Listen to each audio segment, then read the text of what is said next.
কিয়ামাতি লা রাইবা ফীহ।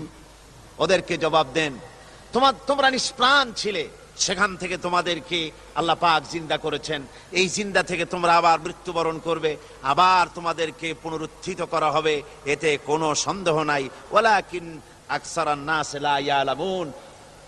আসল কথা হলো যে মানুষেরা, অধিক সংখ্যক লোকেরা এই সম্পর্কে অজ্ঞ, তারা জানে না।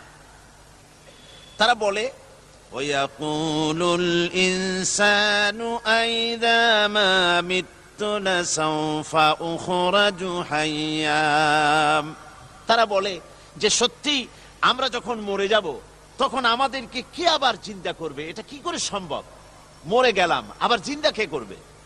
আল্লাহ রাব্বুল আলামিন ওদের কথার জবাবে নবীজিকে বলেন, আপনি জবাব দিয়ে দেন, আওয়ালা ইয়াযকুরুল ইনসানু আন্না খালাকনাহু মিন ক্বাবলু ওয়া লাম ইয়াকু শাইআ।